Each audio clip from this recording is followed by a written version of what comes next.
59% of young people believe that humanity is doomed. Stefan Liu is the founder and CEO of the School of Positive Psychology. I feel burnt out, and I think that's a big hot topic now. Burnout is a signal that maybe it's time for us to slow down and look at what is important. Can you tell us about that trauma? So they died on my one-year-old birthday, and they didn't die a natural death. They were being killed, murdered. A difficult moment in your life could be also the biggest moment that birthed to your strength and your superpower and your sense of meaning. Stefan, can you tell me what your superpower is in one sentence? My superpower is helping people to turn on their inner light. Can you talk more about that? What do you mean by inner light? I think there's a lot of us are trying to make sense of the world while they are hustling and bustling in their lives. I think my role is a lot about helping people to connect deeper with the inner parts of themselves so that they can lead from meaning and purpose. Meaning and purpose is very important in terms of our personal alignment of how we show up in the world. So what I meant by helping people to turn on their inner light is so that they are connected with their authentic selves and they can make decisions and live from the sense of flourishing and the sense of whole being. But in short, is to become the best versions of themselves. I know a lot of people want to become the best versions of themselves. What would you say is the first thing they need to be aware of on that journey? Everyone is at different stages of their journey. So some people may need healing because they might feel a little bit disconnected or hurt related to the pain and the suffering they have in the world that has not been processed. We live in a world about wanting ourselves to be better, to improve, to have growth, to become more successful. That also means that we want to become the better versions of ourselves. But are we doing it because society wants us to do it, therefore that we are living to meet the benchmarks of societal success, or are we pursuing it because we want to contribute better to humanity as a form of success? And for those people who are pursuing a sort of societal success, then we need to ask ourselves the questions. The question is that, are we contributing to the success of the world, to the planet, to what the world needs right now? As we know that the world right now is in a state of flux, lack of a better word, we are facing chaos, uncertainties, job markets. So at this point, as a humankind, what do we need to do to serve so that we can contribute to the flourishing of the world? I've noticed that in materialistic societies, people are very concerned about themselves and their loved ones, their families. And it's a little bit of that grabbing behavior. I'm going to grab as much as I can for my immediate circle. And I don't care about anyone else. I've seen it happen so many times. And what you just talked about, how we need to expand our consciousness. When we grow up in that kind of society, it's what our parents, grandparents taught us, and we continue to teach our children. How do we snap out of that, where it's about me and my loved ones, and not about the rest? Even though the person or the mindset is about taking care of myself and my loved ones, it comes from a place of love and protection. However, this love and protection mindset is also derived from the survival mindset that I need to survive. And even this person may have accumulated more success or material gains or resources like money, etc. They will continue to have that mindset of being poor, that there is not enough.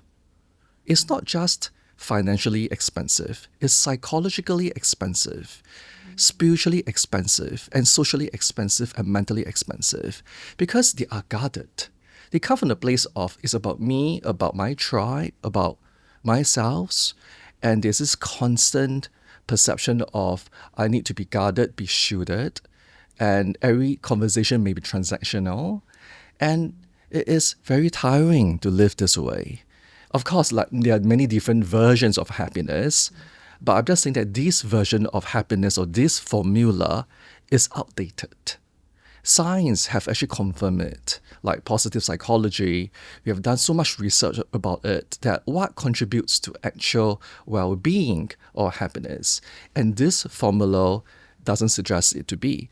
But I'm not saying that we shouldn't be successful, pursuing after growth and performance. But I'm saying that it is not the only way, right? So I think in one of the positive psychology happiness studies, I think there is this measurement of how much money does one need to have. I think the ratio, I think it stops at around 85,000 per year. But anything beyond that, the happiness level doesn't increase or just increase a little bit.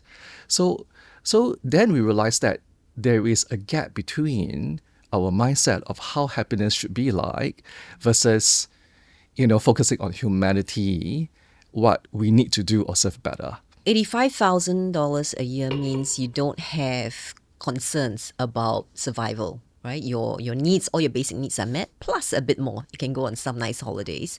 But if I compare $85,000 a year with, $800,000 a year, I would imagine, wow, so many more things I can do. It's very natural to assume that I'll be so much happier. But it got me thinking that between making $85,000 a year and making $800,000 a year, there's a lot of problems that come with that.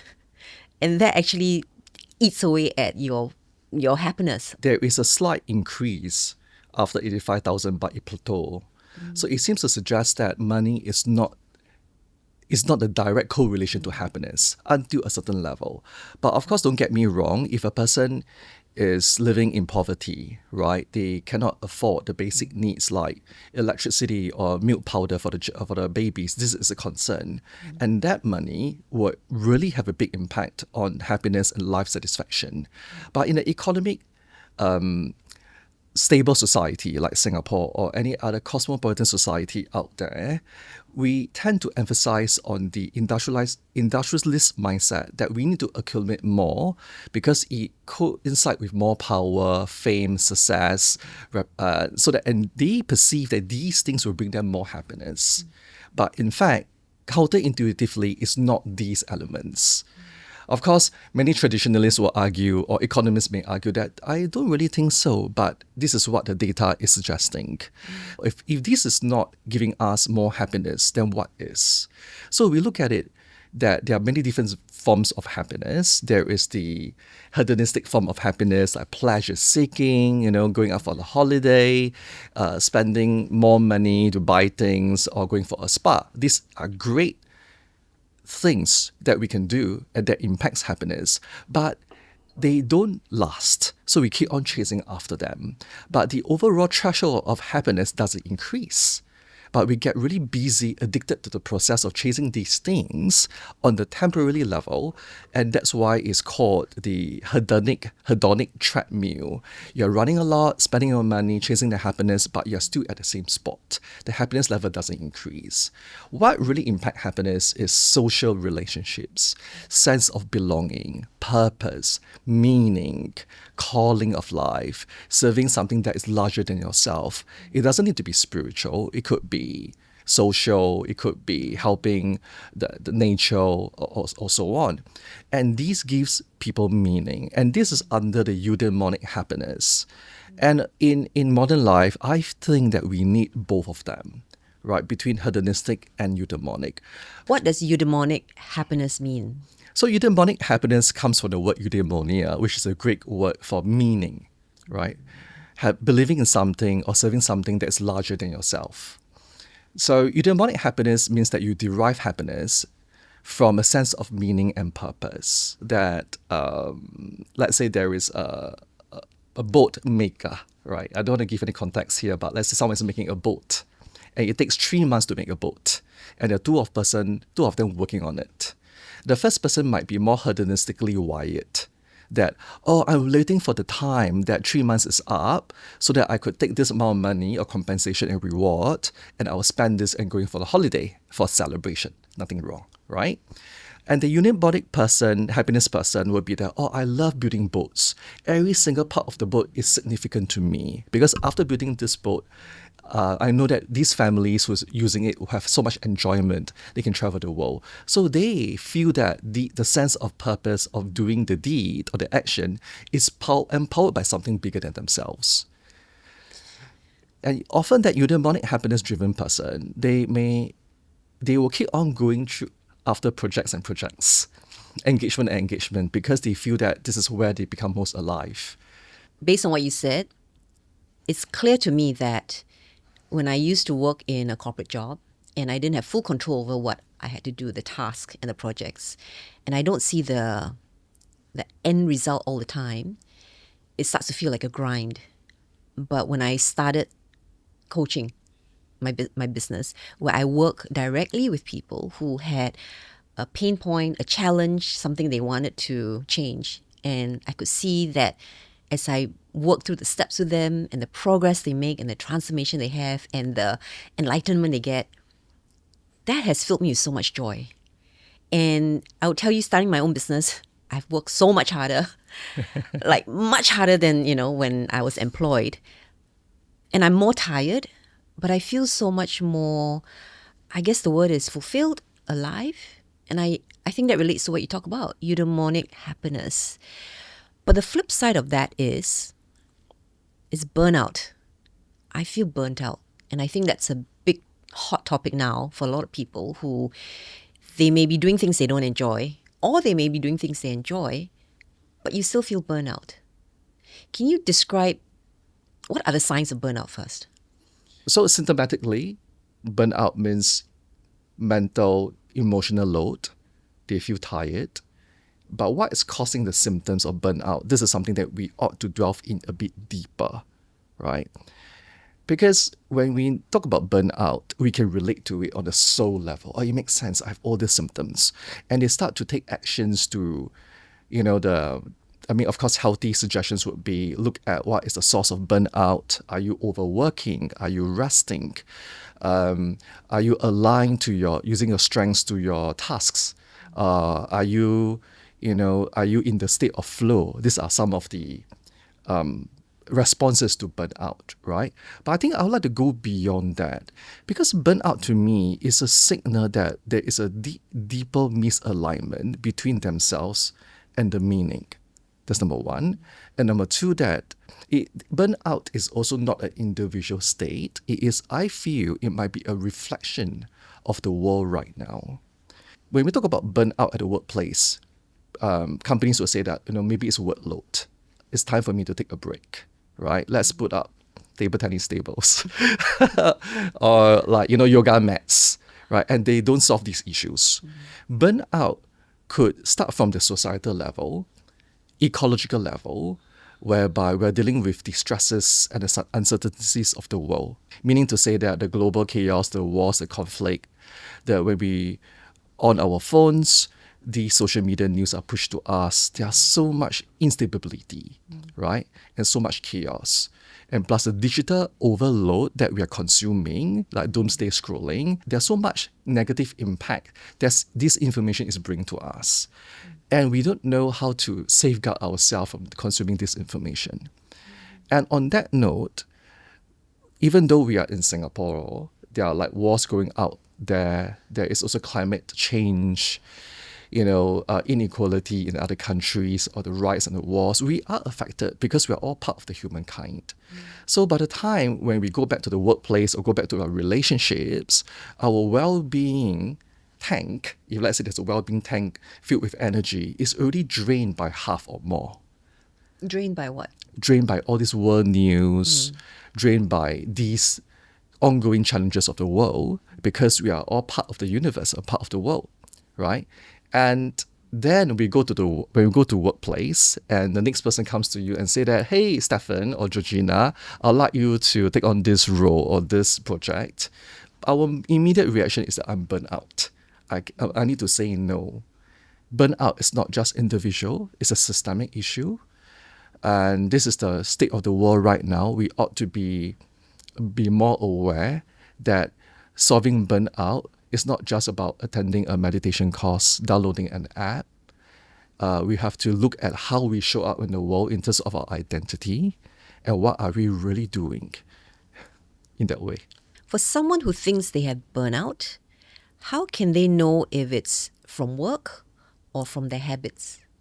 Let's go back to the part of burnout being a symptom, right? Or signaling something from a state of inner misalignment. So if they are misaligned with their role they are playing at work, then that will most likely burn out, right? But I'm not suggesting that it could be 100% based on work or it could be life habits. It is a mix of both, right?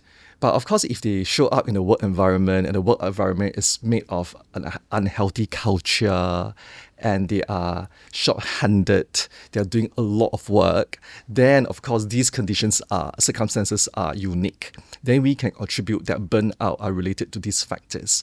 But what I'm saying here is that if these factors are okay, right, then we need to look at burnout not just as symptomatic, but look at how they relate to the world. So, to me, burnout is a signal that this version of ourselves is no longer helpful to us. It is like using the metaphor of updating our operating system in our phones, that we need to constantly update. And these updates in life that signals burnout could be a current set of values that they're working with. It could be the way they choose to engage with other people, or certain relationships may not be helpful anymore. Or maybe they come from a place of harmony, preservation, or conservation, that they're giving in a lot to someone else, or they are taking on more social duties, or caregiving that might be eating their energy reserve, or they have spent, or maybe their attention are so put in different directions, they have very little sense of peacefulness and contentment within their own life. And this all can contribute to burnout. I hear a lot of people talk about how toxic their workplace is. Whether it's the boss, whether it's the peers, whether it's the culture of the company. If someone's workplace is very toxic, what is something they can do to prevent that burnout and protect themselves? How can one person safeguard their well-being in the workplace? I think the big part of well-being is that the reason we show up at work is our alignment to the work that we do is in terms of the impact that they can make. But some people, when they go to work, they are not aligned to the impact the work may make, right? Some people may question, no, I'm just working because I need to make ends meet, right? And if, let's say, there's no meaning or attached to it, then they have very little psychological resources to draw upon that element to safeguard their well-being, because it's simply work, right? So there's a difference between job, career, and calling. So this is just job, right? So they look at the basic job conditions, whether do I work far from my workplace? Am I compensated well or fairly? Am I taking more than my role? Do I have a good work environment? Are my colleagues nice? Is my manager reasonable, etc., right? Are there processes? So if these conditions are met, right, basically, then I will say that the rest are related to culture or relationships, right? So how do we safeguard our well-being? It's also always good to be with people that can make you feel safe. So the big part is about psychological safety, yeah, and being able to feel safe with a group of people that you can trust around you, and at the same time that you can contribute to the workplace. An organization is a living organism that is made out of relationships, processes, and emotions. So everyone has a role to play of how they want to co-design and bring to the organization. So if a workplace is so-called toxic, we want to recommend, apart from safeguarding themselves, also want to invite the person to think about what are they bringing to the workplace meaningfully and productively. And if they are not contributing to the toxicity of this functionality, can they contribute it in a healthier manner, right? By promoting healthier and workplace habits, communication, and also the essence of meaning, for example, right? Why I'm saying this is because that when I hear people complain about toxic workplaces, I also want to put out a mirror in front of them is that, can you do something about it? Toxic workplaces is a sum of everything. It could be the leaders, the culture, you and the people around you.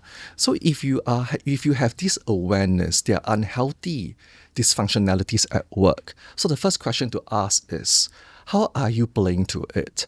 Please safeguard yourself. Are you able to feel safe with some people that you trust?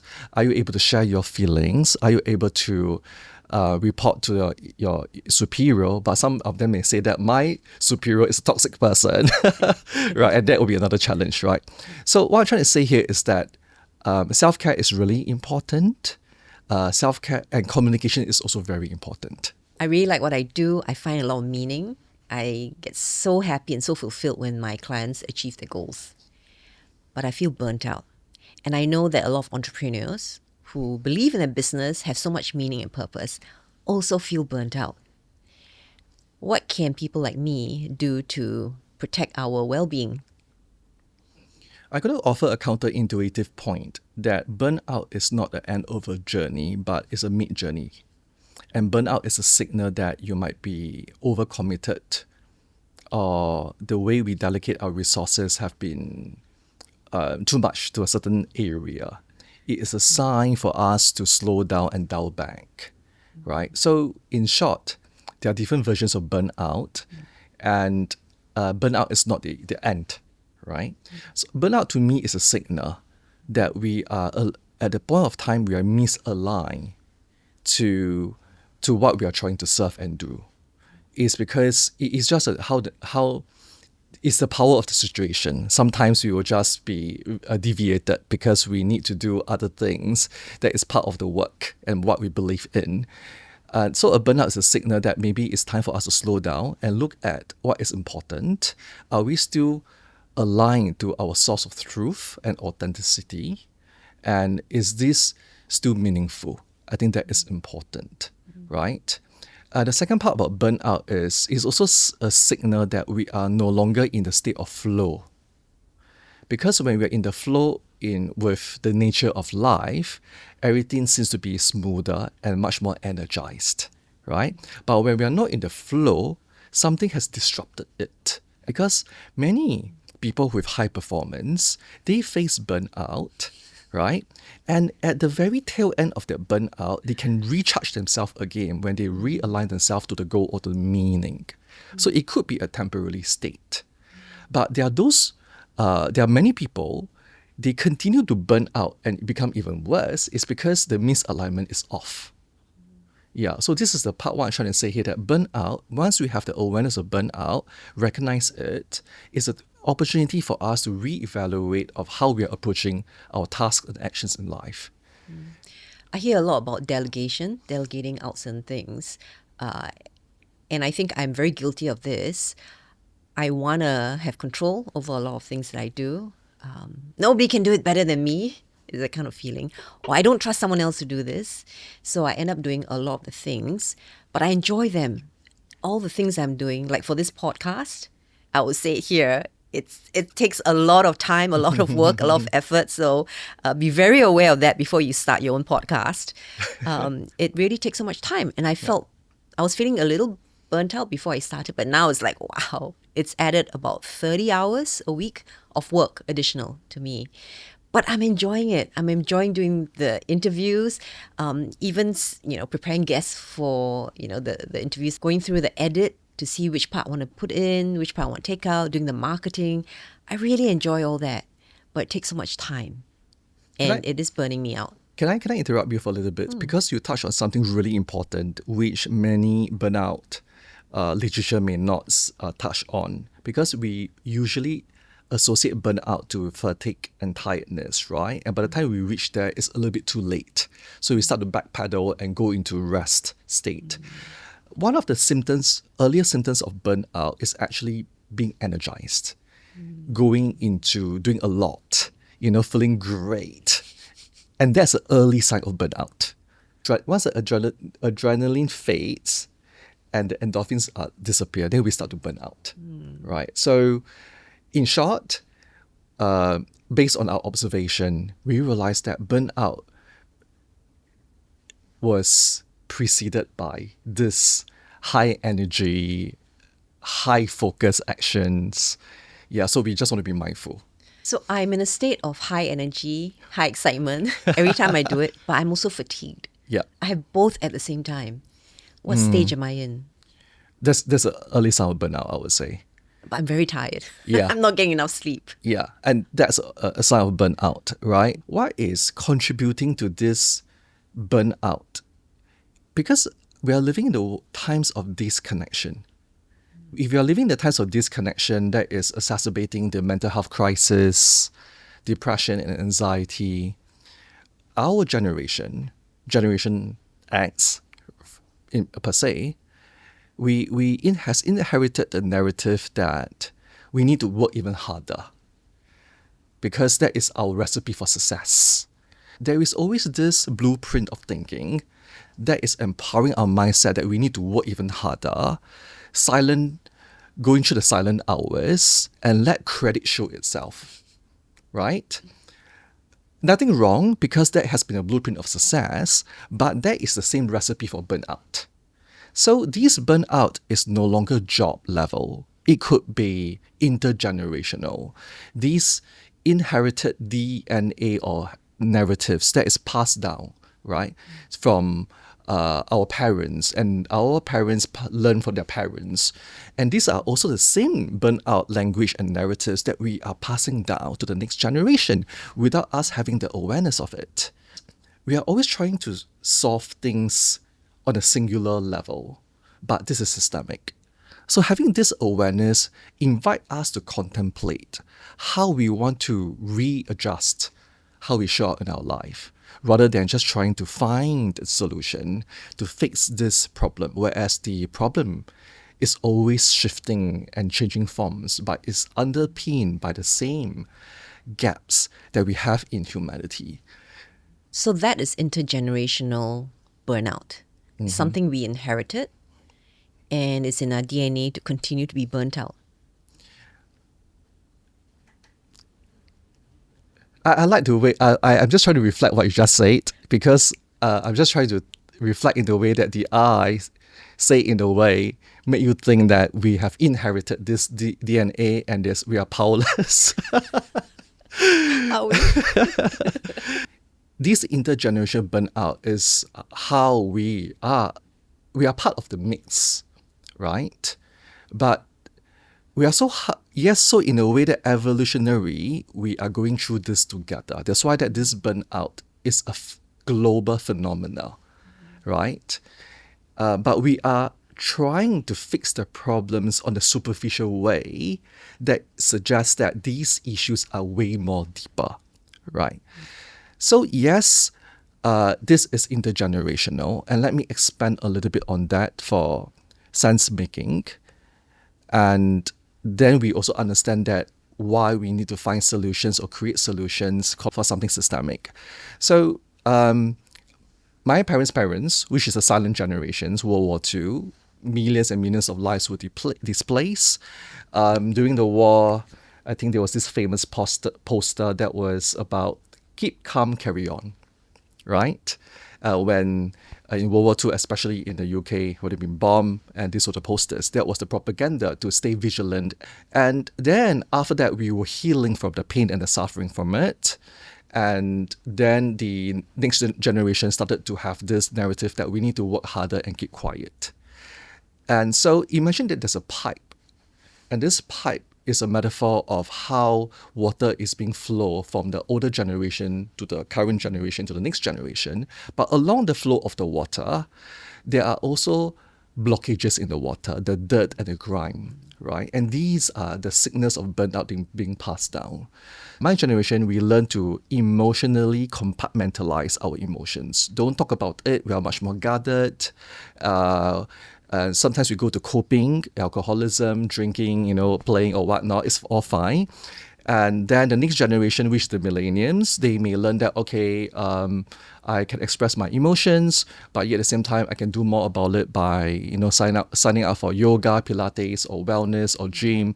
They do a lot of bypassing, but they don't deal with the deeper issues. There's also a lot of comparison on the social media, and the next generation, Generation Z, they are fatigued. They are more expressive. They have a lot of emotions being inherited, but they can't express it to the older generation because there may be a mismatch of values. So in China, I think this generation, they are going through this tamping, lying flat syndrome, because there's so much apathy and learned helplessness and fatigue that they feel that they don't want to engage the world. And also in that generation, they are also, in the latest 2024, one of the research has reported that 59% of young people believe that humanity is doomed. So you can see that this is signaling the sentiments of the world of how burnout or mental health is intergenerational. It is not just individual, right? So that's why talking about emotions is really important. Building psychological safe place is utmost importance. Building boundaries, looking at our educational systems, how could we tweak it in a way that includes well-being and mental health, and that's aligned to our purpose and meaning. I think these are all very important conversations to have. And ultimately, our inner ecology, our mental health, the relationship of us with ourselves, right, starts from our core. Because if we don't have a good ecology, we don't have an external good ecology too. That's why burnout people will continue to burn out the planet. Jia Yi, did you hear his statistic just now that 59% of youth feel that the world is doomed? I'm going to ask our intern sitting there. She's a young person. Do you feel that the world is doomed? I would say to a certain extent, yes. I witnessed a child. He was while waiting for the traffic light, he saw like a rock at just laying down on the floor, on the ground, and then he just decided to kick it to the road for like cars to drive past and like hit the rock. And the parents were beside him and didn't do anything. So she agreed that the world is doomed. I think these are some of the behaviors, a reflection of not just this example, but these are some of the observations of the state of the world, that they might be a little bit more disconnected with humanity. They might not be contributing better for society, right? I mean, we don't expect a child to have that world view or understanding, but it's also a reflection of a state of apathy that the parents are not displaying a certain behavior to parent the child. And of course, if we talk about digital media usage, there's a lot of I think the mental health crisis in the youth is spiraling. There's a lot of self-harm, suicide, and the evolution of AI. And there's also causing a lot of uncertainties about job disruption, jobs will be displaced. So I think there is this whole mix of emotions going on that is displayed, uncensored, unfiltered.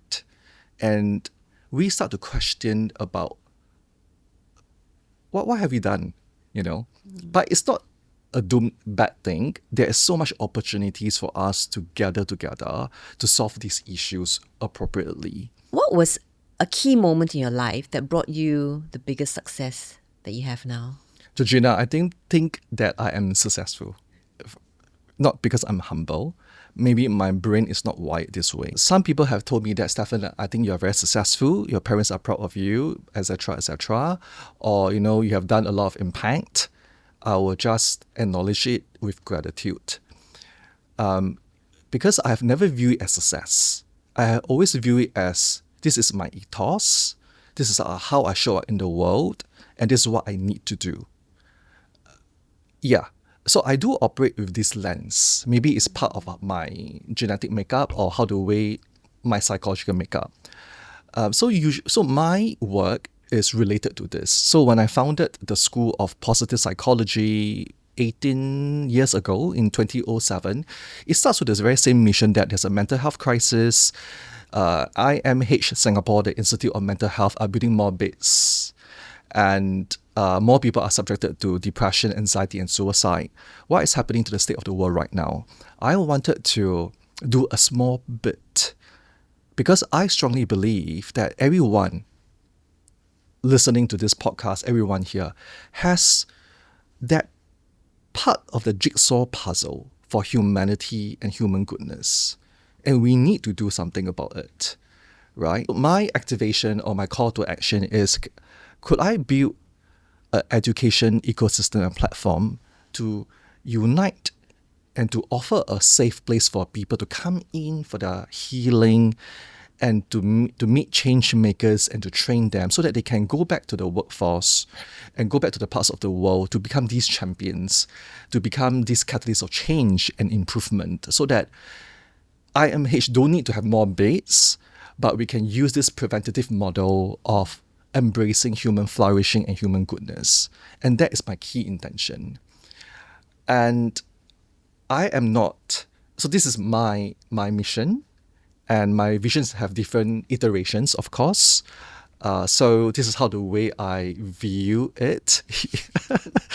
What was the biggest failure that gave you the biggest lessons as well?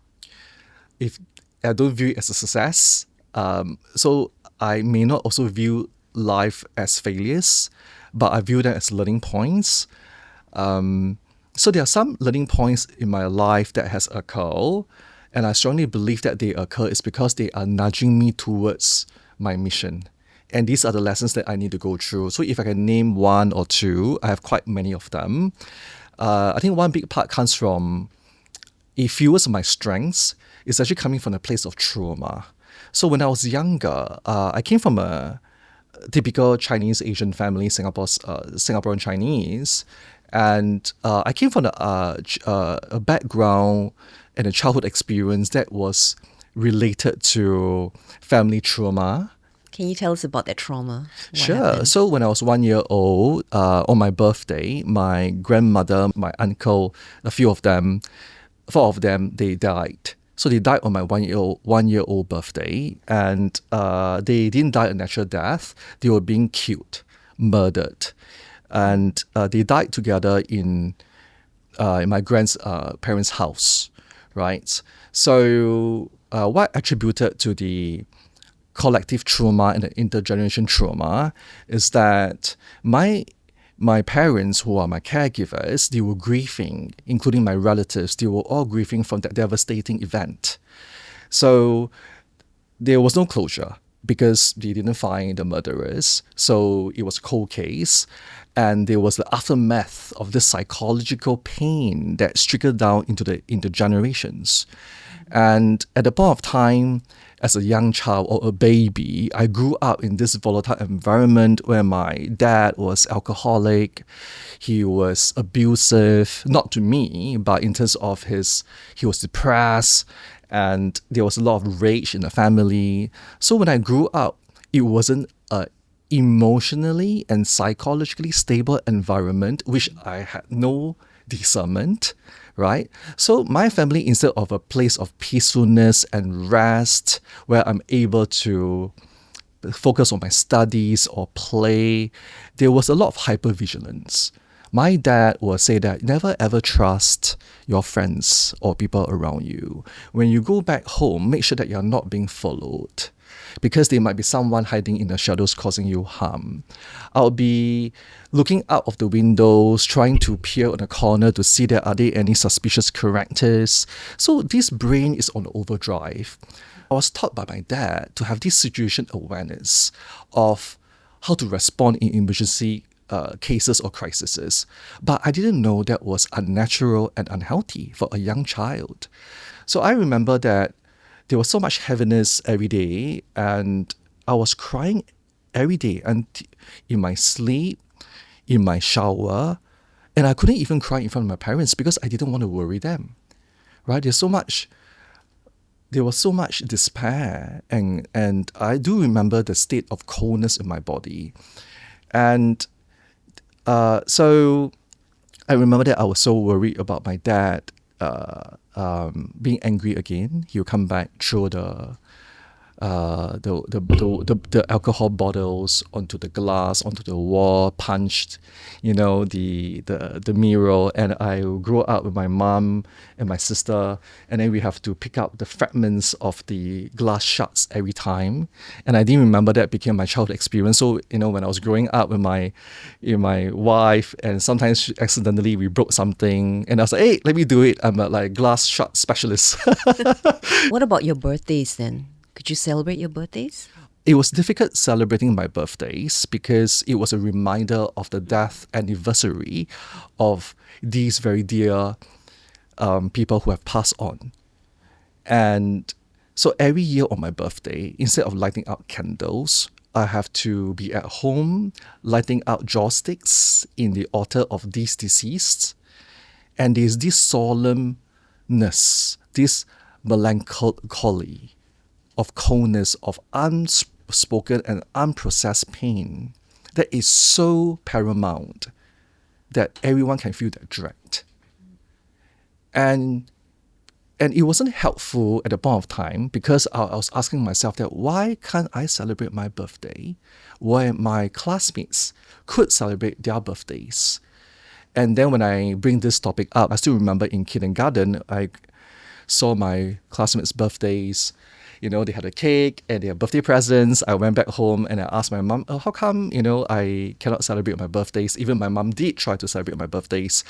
And she replied in a measured voice saying that, because something bad happened during your birthday and we don't want to talk about it.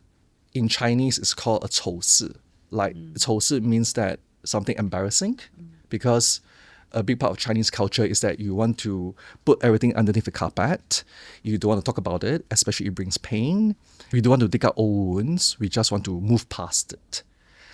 And so once my mom said that, and she also said that this is a family secret. Don't talk about it. Don't tell everyone or anyone. And so my question of curiosity of why I can't celebrate my birthday, it became a promise to my mom and to not to talk about it. So imagine the burden of that responsibility as a 6-7-year-old. And I could still remember that conversation. I don't blame my mom. I love her to death. But they don't have the mental health awareness until today, a lot of them, right? And so they continue to perpetuate the patterns that will continue to bleed to the next generation. So a big part of this developmental process affected my psyche and my personality. So, and Georgina, truth to be told, when I was going through this when I was younger, I thought that my classmates' families were also murdered. And it was a common affair. And they were also keeping their own family secrets. So that was my naivety. And they probably had to keep family secrets. So I started a mission of curiosity that when I go to school, I need to befriend my classmates and know them on a deeper level so that they can open up their feelings and their secrets to me. And I want to know who is another person who can resonate with this happiness. So I started going to school, of course, not paying attention to my studies. Very hard to focus in school because of my ADHD. And of course that very frequently at night at home, there was a lot of crying, a lot of alcohol, a lot of violence, not to us, but the sound. There was no sense of peacefulness. So that, I think my brain shrunk, right? Because of that. And then when I go to school, I'm tired. I have split focus. And then I started to look for people who are in pain and suffering. I see them in pain and suffering, I will go to them, talk to them. They could be teachers, they could be students, they could be strangers at the bus stop. And I was just drawn to this as a magnet that I know that I can feel you, right? But that somehow evolved into my later part of my career, right? Talking to people and listening to them. Then when I started to talk to more people and I realized that they started sharing about their pains and their worries, about, their pet died, their grandparents died, someone is divorced, but no one was murdered on their birthdays. And that realization hit me that, oh gosh, I felt this stark loneliness, that what is going on in my life. And then at a point of time, then I realized that it was not normal, right? So that was the earlier part of my life. And now I can talk about it in a very fluid way and openly. It's because I have come to terms with it, that this is part of my earlier identity. And in no ways that, and I also have found a lot of new ways, healthy ways to process it. Last time I used to keep it underneath the carpet and that it was eating me. And then I felt very uncomfortable in a lot of situations. But so I did have done a lot of work in this area. And speaking about your vulnerabilities and your trauma is really important, but make sure that you're not not dumping it on someone who's not trained. So I'm only sharing it for the context in my work that we teach people to find meaning after trauma. And there's this, in positive psychology, we call it post-traumatic growth instead of post-traumatic stress, that a difficult moment in your life could be also the biggest moment that birthed to your strength and your superpower and your sense of meaning. But it takes a lot to process it. You need to have a new social system. Maybe your family members are not the one that can give you that support system. You need to have a new family. You need to have a new psychological way of thinking as you create this new version of yourself. So right now, I help many people and also leaders to process their old trauma in that manner. And many of them still cannot find strength to connect to the inner parts of themselves. But of course, this is just one part of my work. But it all started from this place of darkness. And do I see it as a failure? No, I see it as my DNA. So I tell myself right now that if we have this awareness, because we are educated in mental health, we have the responsibility to make sure that these narrative and behaviors is not passed on to the next generation, especially related to emotion suppression, emotional literacy, so that we are able to choose the way we live our life in order to flourish. Thank you for sharing that, Stephen. Imagine that your 6-year-old self was in front of you now, feeling that confusion of why I can't celebrate my birthday and not understanding it. What would you say to 6-year-old Stephen now? Whoa, if my 7-year-old now is looking at me, asking why I can't celebrate my birthday, I will say to my younger selves that you are going through a journey of learning, and your birthday gift, is part of this entire experience. Yeah. Because when in my therapy, I have to face my 6 and 7-year-old self. And in therapy, I learned to have this conversation about showing love and care, which the love and care was not available from my parents, not because they didn't have it, because they're grieving. So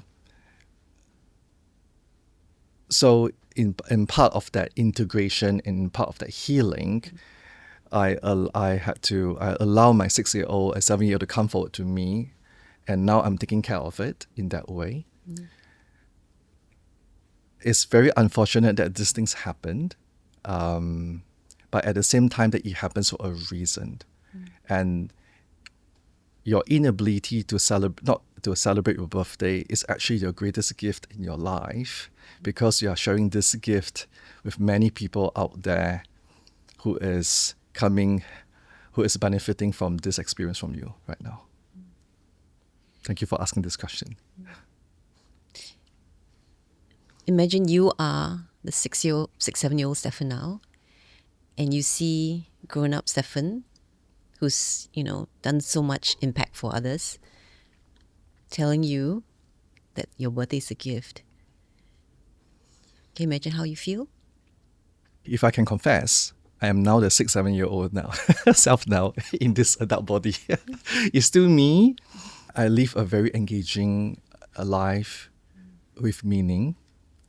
And I am very blessed and grateful that I get to celebrate my birthdays now with my loved ones, my wife Alice, and my friends, my colleagues. I think a lot of them have went beyond the norms to make me feel special. I mean, and I don't need it because I just feel, I think the real birthday gift to me is that I'm able to share human to human soulful experiences like this. And I feel that that is my biggest gift to myself and to people around me. And you know what? In my birthday wish every year, you have birthday wish, right? My birthday wish is that last time when I was growing up, when I started celebrating my birthday, is that I wish to be happy. Then my birthday wish has become, I wish that everybody around me is happy. Selfish thinking, you know why? If everybody around you is happy, you will be happy too. I believe in that because your Yes. environment affects you Yeah. in so many ways. Who is your biggest supporter? My wife, Alice. She has been, well, she is such an angel. She has been through a lot of different parts of my life, supporting in my career, in my mission, in my relationships, in my family. I think she has been that witness and pillar of strength next to me. And she's my greatest supporter. And I'm really grateful to her. So Alice, I love you. Not because I want to say that I love you, because I really care about, and I want to thank you for this. And she also taught me how to love myself, and which was something that I wasn't really aware about because I have been so focused in externalizing, focusing on mission. And she brought me this intricacies of love and care that I've not experienced before. Yeah, and so I am very grateful to her. And also can say that my colleagues, my team, people around me, my students, and my good friends, my best friends, they all have been very supportive. Like going public with this story was really difficult. It led, I think, some disengagement with my relatives because they have different ways of processing their pain, and some of them may even felt non-agreeable in the methods that I've undertaken, even thinking that maybe I'd be doing this for fame or for money or power, but it was never so.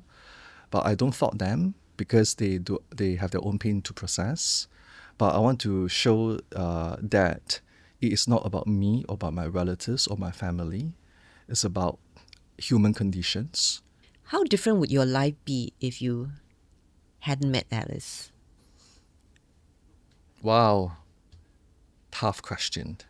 Why I say it's tough question is because it forces me to think about life without her. There will be a lot of loneliness and coldness, I would say.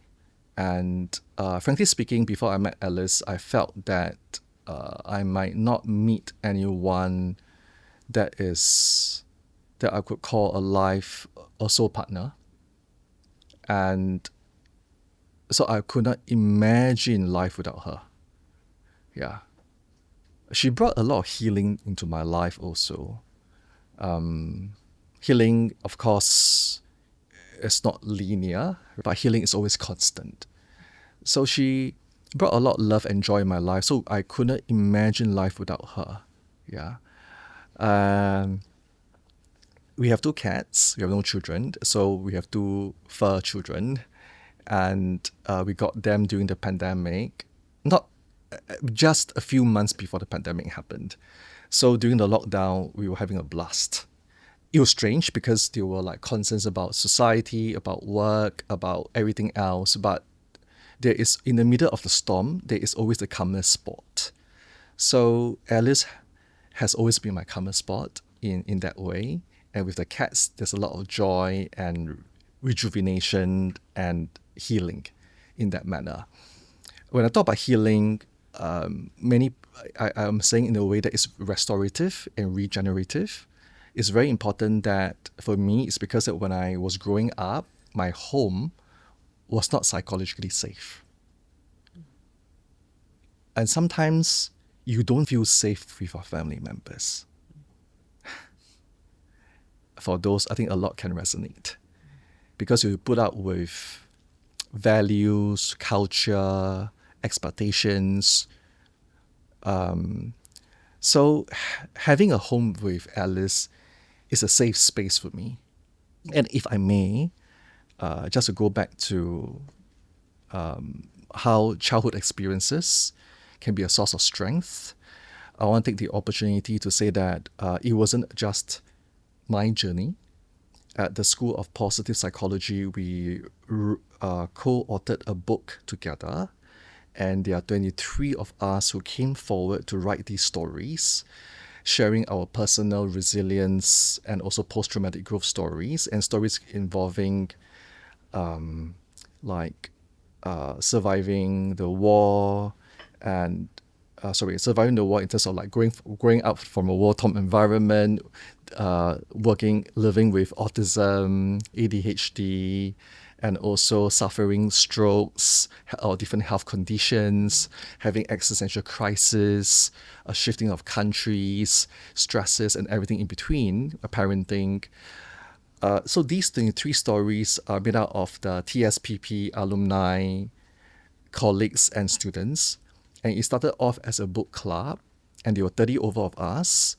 And then the book club transpired because we have Winifred and Yana and a group of them saying that, why don't we come out and write a story collectively and use this to encourage other people?